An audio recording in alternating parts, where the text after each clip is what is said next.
आज बेटियां marriage hall से रुखसत की जा रही है और इसे लोग फख्र समझते हैं। मैरिज हाल से बेटियों को रुखसत करना ये फख्र की बात नहीं, ये शर्म की बात है। शर्म की बात है बेटियों को मैरिज हाल से रुखसत करना। आप कहेंगे अजीब मौलवी है, पैसा हमारा लग रहा है, 10 लाख में हम मैरिज हाल कर रहे हैं और परेशानी इसे हो रही है। सुन जरा ये दामन अपने गिरबान में झांक। मैंने क्यों कहा बेटियों को अल्लाह तौफीक दे तो अपनी चौखट से रुखसत करना, घर के दरवाजे से रुखसत करना अपने। ये जरूरी नहीं तेरा मकान कच्चा है देखने वाले क्या कहेंगे, फर्क इससे नहीं पड़ता। सुने तुमने मैरिज हाल में बुकिंग की, कितनी शादियों में अल्लामा तौसीफ साहब जाना होता है। हजरत जी हालात ये है, अगर एक शरीफ आदमी आज मैरिज हाल में खाना चला जाए तो भूखा लौट आता है। अल्लाह तौफीक दे सब सही हो जाए, आमीन।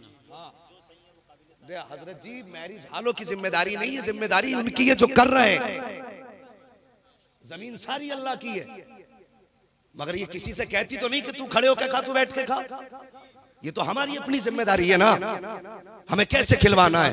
कुछ लोगों ने मयारी इसको बना लिया, स्टैंडर्ड में चाहिए। इसे तुमने स्टैंडर्ड कहा, गधों की तरह खाते हो कहते हो ये स्टैंडर्ड है, गधों की तरह पीते हो तुम कहते हो ये स्टैंडर्ड है। स्टैंडर्ड ये नहीं जो तुम कह रहे हो, स्टैंडर्ड वो है जो मेरे मुस्तफा ने तरीका दिया है। पूछो इन उलमा से, मेरे नबी ने बैठ के पानी पीने का हुक्म दिया और इंसान खड़े खड़े पानी पी रहा है। आज साइंस 1400 साल के बाद इस नतीजे पे पहुंची है कि पैगंबर ने बैठ के पीने का हुक्म क्यों दिया था, खड़े होकर पीने से क्यों मना किया।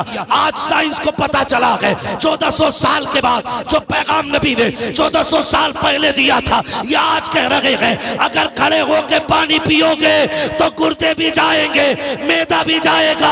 1400 साल पहले मुस्तफा ने किया कहा था कि बैठ के पानी पियो, मैदा भी सलामत रखेगा, गुर्दे भी सलामत रखेगा। सुभान। नारे तकबीर, नारे रिसालत, नारे गौसियत, मसलके आला हजरत, फैजान आला हजरत, फैजान ख्वाजा गरीब नवाज, फैजान हुजूर साबिर पाक, फैजान हुजूर मखदूम सिमना, जश्न दस्तार बंदी। आज मैरिज हाल से बेटियां रुखसत हो रही हैं। हाँ मैंने कई जगह देखा, जाओ तो शरीफ निगाह से गर्दन झुका लेता है। वो बेहयाइयां, किसी के सर पे दुपट्टा नहीं, किसी का लिबास हया वाला नहीं। आओ मैं पूछना चाहता हूँ, मुझे बताओ तो सही, आज पूरी दुनिया का रोना है कि अल्लाह फिर कोई सलाहुद्दीन अय्यूबी दे दे, फिर कोई मोहम्मद बिन कासिम दे दे। अल्लाह अकबर, ये हम दुआएं करते रहेंगे, क्या इसकी तैयारियां भी हमने कोई की हैं? मुझे बता तो सही, मैरिज हालों में रिश्ते हो रहे हैं, किसी लड़के ने लड़की देख ली, मैरिज हाल में रिश्ता पक्का हो गया, मुझे उसी से रिश्ता करना है। नहीं, मैं एक बात बताऊं, किसी भी चीज के लिए कुछ मामूलात हुआ करते हैं। आप अक्सर खेत से ताल्लुक रखने वाले लोग होंगे, मुझे बताइए अच्छी फसल के लिए अच्छी जमीन का होना जरूरी होता है। आज किसान कहता है जो जमीन अच्छी होगी उसमें फसल अच्छी होगी। अगर किसान का ये मानना है कि अच्छी फसल के लिए अच्छी जमीन का होना जरूरी है, तो ये मेरा मानना है अच्छी नस्ल के लिए अच्छी गोद का होना जरूरी है, अच्छी माँ का होना जरूरी है। अगर माए तुम जाकर के मैरिज हाल में तलाश करोगे तो घर के अंदर सलाहुद्दीन अय्यूबी नहीं आएगा, मोहम्मद बिन कासिम नहीं आएगा। अगर तमाम तुम जाकर के नाइट क्लब में तलाश करोगे तो घर में आने वाला कोई कुरान का कारी नहीं आएगा। वो दौर था कि जब लोग खानकाहों में दामाद तलाश करते थे, मस्जिदों में दामाद तलाश करते थे, तो आने वाला बेटा भले छप्पर में पैदा हो लेकिन कौम की तकदीर लेके पैदा होता था, इस्लाम की लगाम लेके पैदा होता था। आज वजह क्या है? सभी का एक रोना है कि बताओ हालात कैसे होते जा रहे हैं, समाज बिगड़ता जा रहा है। तुमने इंतखाब कैसा किया है मुझे बता तो सही। हर जवान की ख्वाहिश ये है आंखें नशीली हो, होठ शराबी हो, चेहरा देखो तो देखते रह जाओ। तुमने हर हुस्न औरत में देखा, क्या दिखवाने से पहले जब तेरी माँ ढूंढने गई थी रिश्ता, तब तूने ये तो कह दिया था उसके होठ ऐसे हो, उसके रुखसार ऐसे हो, उसकी पेशानी ऐसी हो, उसका कदोकामत ऐसा हो, वो चलती हो तो यूं लगती हो, बोलती हो तो यूं लगे। मुझे बता तो सही, दिल पे हाथ रख के, क्या तूने एक बार भी ये कहा एमा लड़की देखने जा रही है, जहां पेशानी का हुस्न देखे नजर जमा के देखना उसकी पेशानी पे सजदे का निशान है कि नहीं। जब तू बात करे तो उसके मुंह को जहां चलता हुआ देखे उसकी मुंह की महक को सूंघना। अगर वो बोले तो मुंह से कुरान की महक आती है कि नहीं, कुरान की तिलावत की महक आती है कि नहीं। अगर तू ये तलाश कराता, दावे के साथ कहता हूँ गोद तेरी होती, आने वाला सलाहुद्दीन अय्यूबी पैदा हो जाता, खालिद इब्ने वलीद पैदा हो जाता। बेशक, सुभान अल्लाह, सुभान अल्लाह, माशाअल्लाह। हमारे इंतखाब गलत रहे, हमने रिश्ते किए तो एक अच्छी गोद का इंतखाब न कर सके। जब अच्छी गोद नहीं होगी तो समझो अच्छी नस्ल भी नहीं हो सकती है। अच्छी नस्ल भी नहीं हो सकती है। अच्छी नस्ल के लिए अच्छी गोद का होना जरूरी है। जवानों, जिंदगी कट जाएगी, काली के संग भी कट जाएगी, गोरी के संग भी कट जाएगी, कट तो सभी की जानी है। अगर चाहते हो तुम्हारे बाद तुम्हारी नस्लों में तुम्हें इज्जत से याद किया जाए तो अपने जिंदगी के लिए अच्छी गोद का इंतखाब करो। अपने बच्चों के लिए अच्छी माँ का इंतखाब करो। माएँ अच्छी होंगी तो बेटे खुद ब खुद अच्छे होंगे, औलाद नेक होगी। बदले अपने तरीके। मैं अर्ज कर रहा था, आज अमीरों के क्या कहने, हया आती है कितने मैरिज हालों में जाओ तो किसी के सर पे दुपट्टे नहीं, और उसके बाद हमारी कौम रो रही है, हमें क्या हो गया है, हमें कोई बचाने क्यों नहीं आ रहा है, हमें कोई बचाने क्यों नहीं। क्या सिर्फ अब शोर मचाने से कुछ हो सकता है? शोर मचाने से कुछ हो सकता है? जाके देखो मैरिज हालों में जहां शादियां होती है पहले कैमरे वाला खड़ा कर दिया जाता है। सबसे पहले कैमरे वाला, बीवी किसी और की देखना पहले शोहर को चाहिए, पहले कैमरे वाला देख रहा है। चारों तरफ से कैमरे घुमा घुमा के वीडियो बनाई जा रही है और इस बेहयाई को नस्लों के लिए बचा के रखा जाता है कि अपने बच्चों को दिखाएंगे। ये बेबरकतियां। मुझे बताओ, जब बेटी मैरिज हाल से रुखसत होती है कितने गैर महरम वहां पे खड़े होते हैं, कितने लोगों की निगाहें उसके लिबास पे पड़ती होंगी, कितने लोगों की निगाहें बेपर्दा औरतों पे पड़ती होंगी, कितने गुनाह होते होंगे। अगर यही बेटी घर के अंदर से रुखसत होती तो खुदा की कसम, जब ये घर से रुखसत होती दीवार इसके लिए दुआ करती, छत इसके लिए दुआ करती, जमीन इसके लिए दुआ करती। और क्यों ना करती, जमीन ने इसे सजदे करते देखा था, छत ने इसे रातों में उठ के सहरी खाते हुए देखा था, दीवारों को इसको कुरान पढ़ना याद है, घर के एक एक कोने को इसके लिए रातों को उठ के वुजू करके ठंडी रातों में कुरान का पढ़ना याद है। खुदा की कसम, ये घर से जब इज्जत के साथ रुखसत होके जाती, हर चीज की दुआ इसके साथ होती, ये तेरे घर में दुल्हन बन के जाती, खुदा की रहमतें दामन में साथ लेके जाती। सुभान अल्लाह। लेकिन मिजाज ही बदल गए, मैरिज हालों में रिश्ते खुदा रहा बदले तरीके और अपने उसूल बदले। अमीरों, दौलत का सही इस्तेमाल करो, सही इस्तेमाल दौलत का करो, और किसी की कीमत उसका बदन देख के ना लगा, उसका लिबास देख के कीमत ना लगा। कोई ऐसा भी होगा जो फटे कपड़ों में रहता हो लेकिन रिश्ता मुस्तफा से बड़ा करीबी हो, भी तो हो सकता है ना। किसी के पैर में टूटी जूती हो लेकिन जब रात को उठता हो तो उसकी सदाओं के जवाब में आसमानों से इजाबत की सदाएं आती हैं। बेशक बेशक। किसके राज कौन जाने, बंदों के राज अल्लाह ही जानता है। खुदा राह तरीके अपने बदलें और अपने पैसों को सही जगह पे खर्च करें।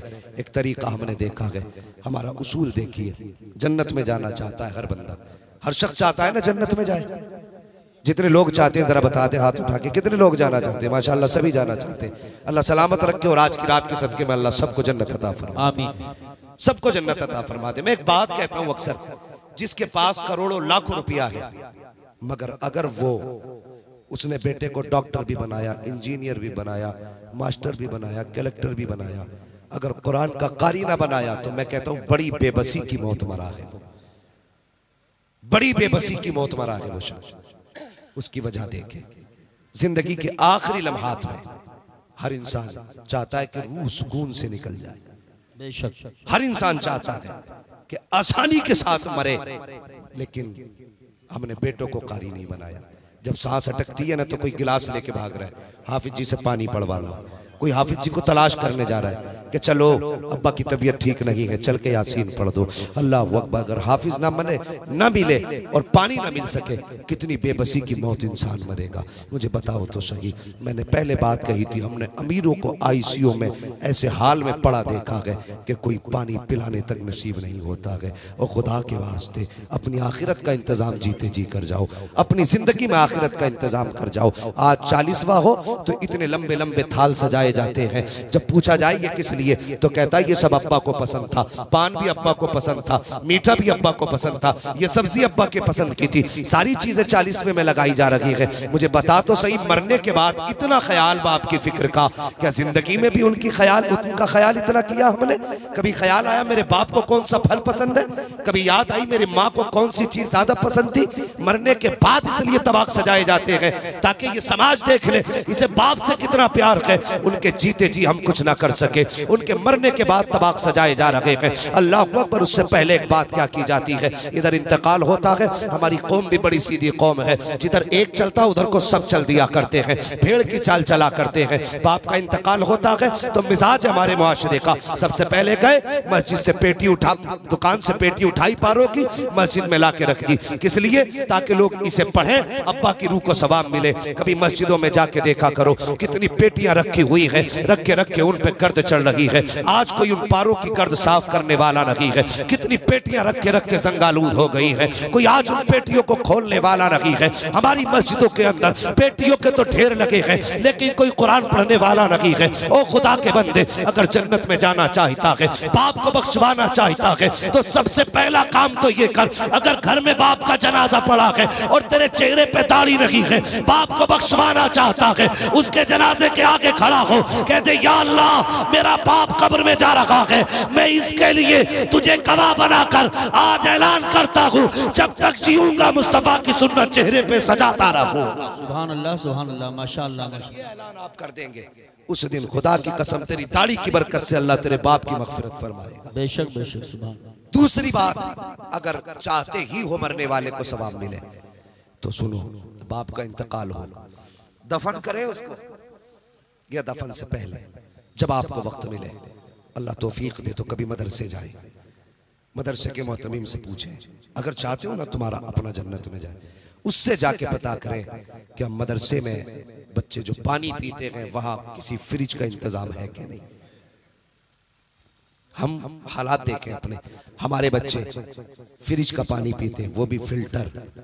मदरसे में अक्सर पढ़ने वाले बच्चे सादा, कभी तो टंकी का पानी पिया करते, ताजा भी नहीं, भरा हुआ पानी, फिल्टर नहीं, वही जो टंकी में भरा है। हमारे बच्चे ये सीख में रहे, और ये कुरान पढ़ने वालों को कुछ मदारिस में पंखे तक हाथ वाले नसीब नहीं होते, हाथ वाले पंखे तक नसीब नहीं। ओ भाई, अगर चाहते हो अब्बा की मगफिरत हो तो कभी मदरसे जाओ, मोहतमीम से कहो ये मेरे बाप के सवाब के लिए 10,000 ले, पंखा लगवा देना, मेरे बाप की तरफ से 20,000 लो, एक फिल्टर मशीन लगवा देना, मेरे बाप की तरफ से 50,000 लो, तलबा के लिए एक फ्रिज का इंतजाम कर देना। अल्लाह तौफीक दे, इस तरह के काम करो। मुझे नहीं मालूम मरने के बाद तुम्हारे लिए कोई दुआ करे ना करे, कभी कब्रिस्तान जाके देखा करो, कब्रें बैठी हुई हैं, आज कोई मिट्टी डालने वाला भी नहीं है। कितनी कब्रों पे गुलाब पड़ा है और कितनी कब्रों पे मिट्टी तक डालने वाला कोई नहीं। गारंटी है कोई तेरे बाद तेरी कब्र पे मिट्टी डालने आएगा? कोई देखने तक नहीं आता क्या हाल कब्रों के हैं। अल्लाह तौफीक दे, अपने जीते जी आखिरत का इंतजाम करके जाओ। अगर इंतकाल कर गए 50 साल तक तुम्हें याद किया जाएगा, 100 साल तक याद किया जाएगा। अगर फिर याद ना भी किए गए और तुम्हारी तरफ से अगर मदरसे में एक पंखे का इंतजाम है, उसके नीचे बैठने वाला, कुरान की तिलावत करने वाला कुरान पढ़ेगा, गर्मी अपना काम करेगी, पंखा अपना काम करेगा, उसके झोंके हवा के निकलेंगे, हाफिज कुरान के बदन को ठंडा करेंगे। मैं नहीं जानता कि तुझे खबर होगी कि नहीं होगी, लेकिन इतना पता है इधर हाफिज कुरान का कलेजा ठंडा होगा, उधर अल्लाह तेरी कब्र में जन्नत से ठंडी हवाओं की खिड़कियां खोल देगा। ये इंतजाम आखिरत के करके जाओ, आखिरत के इंतजाम करके जाओ। अल्लाह तौफीक दे तो कुरान वालों की खिदमत करो, कुरान वालों की खिदमत करो, और अल्लाह के फजल से अपने बच्चों में से कम एक बेटे को हाफिज कुरान जरूर बनाओ। बनाएंगे इंशाअल्लाह, बोलो इंशाअल्लाह। हमारी कौम में सबसे कम इज्जत अगर किसी की है तो वो मौलवी की, वो मौलवी की है। कितनी मेहनत से माँ बाप एक बच्चे को आलिम बनाते हैं। अब बच्चों की भी जिम्मेदारी है वो माँ बाप का ख्याल करें, माँ बाप का ख्याल करे, बच्चे भी उनकी भी जिम्मेदारी है। एक बाप अपने बच्चे को पढ़ाने के लिए कौन सा जतन नहीं करता। सामने कुछ तलबा बैठे हैं, तुमसे गुजारिश करूंगा अगर माँ बाप कभी घर से चलो 150 रुपए दे, उनके पास उससे ज्यादा ना हो, वही जेब में रख लिया करो, उनकी दुआएं साथ लिया करो। अल्लाह तुम्हारे 100 रुपए में 1000 की बरकत अता फरमा दे। कभी इनसे लड़ा ना करो, कभी इनसे ना लड़ा करो। वो एक अल्लामा साहब डॉक्टर रूहुल अमीन साहब